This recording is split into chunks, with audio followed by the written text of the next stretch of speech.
Bonjour à toutes et à tous et bienvenue sur cette nouvelle vidéo.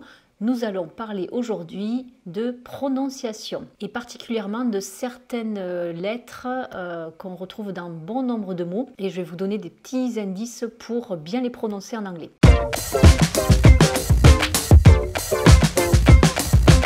Alors, nous commençons par les lettres A, T, I, O, N à la fin des mots. Donc ça, ce sont des mots qu'on retrouve aussi en français, qui viennent du français, comme information, conversation, organisation. Donc vous voyez que nous, en français, on le prononce ation. Donc ce T, bizarrement, il se prononce se. Eh bien, en anglais, il ne va pas se prononcer se, ni te, mais il va se prononcer ch.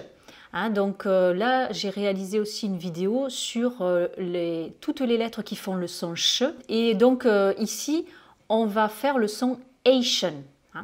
Donc exemple, le mot information, ça va donner en anglais information. Conversation, conversation. Organisation, organisation. Alors vous constatez que ici le A avant le T, il se prononce A, ce qui est normal puisque c'est le son de l'alphabet anglais pour la lettre A. Et qu'ensuite ce T donc se prononce ch et le IO il se prononce A. C'est là notre son choix pour lequel j'ai réalisé une vidéo sur YouTube et qui vous dit que ce son il est incontournable et qu'on le retrouve dans beaucoup de lettres avec toutes les voyelles notamment. Et là vous voyez que vous l'avez avec deux voyelles ION. Donc information, conversation, organisation. Et vous constatez qu'en termes d'accentuation on va donc porter l'accent sur l'avant-dernière syllabe, donc sur le A. Information, conversation, organisation. Donc ça peut être un indicateur pour savoir où est-ce qu'on va porter l'accent dans un mot en anglais, puisque vous savez que ça c'est une caractéristique de l'anglais comme d'autres langues, mais qu'on n'a pas en français. Et donc on n'a pas trop ce réflexe. Ensuite, d'autres mots où vous avez les lettres T-U-R. Et bien là, le T, vous allez le prononcer ch. Et après le U, vous allez prononcer A, le son choix. Donc on va le retrouver dans picture, le synonyme de photo. An adventure, une aventure. Architecture, l'architecture. Donc là, vous notez que dans architecture, le CH, je ne l'ai pas prononcé ch, mais je l'ai prononcé que. Je vous renvoie à une vidéo que j'ai réalisée sur les lettres CH qui font soit le son ch, soit le son que, mais quasiment jamais le son ch. Donc ça vous évite de tomber dans le piège de la prononciation littérale, vous savez, ce piège dans lequel on s'engouffre allègrement en général.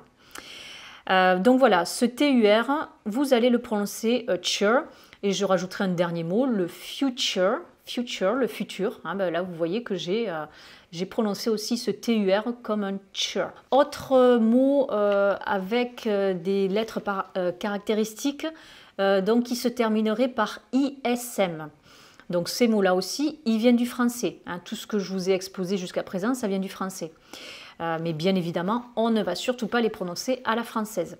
Donc ces lettres ISM à la fin des mots en anglais, ça vient de mots en français qui se terminent par ISME.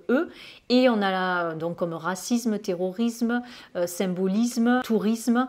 On a le réflexe de prononciation littérale de les prononcer isme, comme en français. Ben là en fait c'est pas isme, c'est ism. Donc c'est comme si vous disiez ISEUM. Donc là aussi, vous voyez que vous avez à la fin le son choix, ism. Donc ces mots-là, on va les prononcer de la façon suivante. Racism pour le racisme, extremism pour l'extrémisme, symbolism pour le symbolisme, terrorism pour le terrorisme et tourism pour le tourisme, mais surtout pas tourisme. Et puis là, c'est un petit peu lié à ce que je viens de dire. Vous avez aussi des mots qui se terminent par ITHM, où là, vous avez le TH, ça se prononce the. Et là, je vous renvoie aussi à une vidéo que j'ai réalisée sur YouTube où j'explique l'importance de bien prononcer le TH en anglais.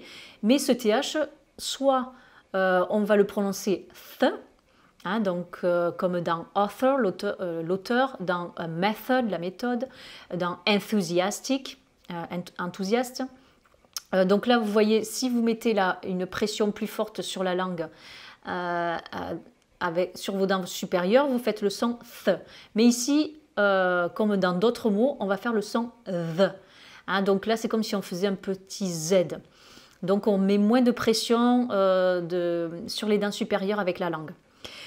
Donc ces mots qui se finissent par ITHM, qui viennent aussi du français, et nous on a un E à la fin, comme le rythme et l'algorithme, hein, dont on parle beaucoup en ce moment, ben, ça va pas devenir rhythm et algorithme, hein, ça va donner rhythm, algorithm. Hein, donc là vous avez aussi le ism, hein, tout à l'heure on a parlé du ism, là c'est ism et toujours donc avec notre son choix. Alors un petit bonus dans cette vidéo, je voulais aussi aborder avec vous la confusion fréquente que je retrouve chez mes stagiaires entre les sons longs et les sons courts. Hein, donc vous savez que ça aussi c'est une règle en anglais qu'on n'a pas en français. Il y a dans certains mots, les voyelles se prononcent soit en son long, soit en son court.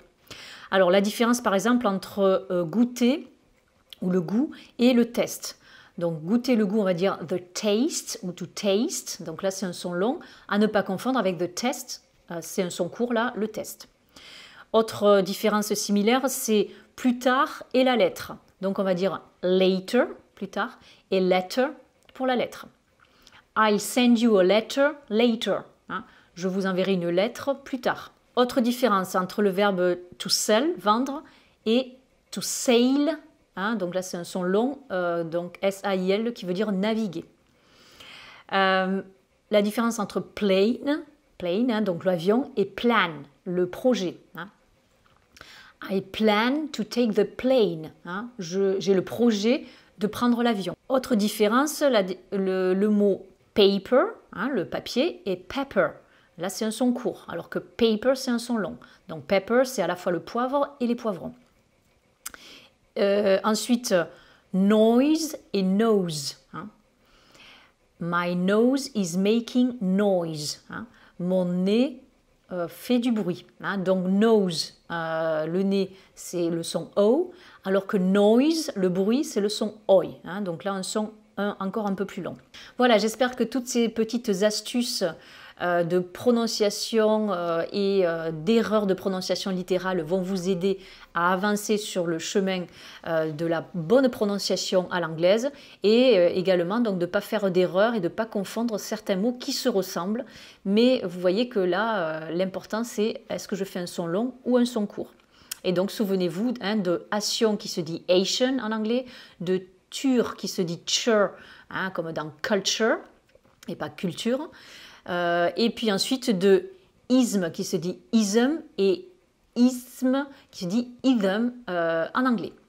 Voilà, je vous souhaite une bonne journée et je vous dis à très bientôt pour de nouvelles aventures en prononciation anglaise. See you pretty soon for new adventures in English pronunciation. Bye bye!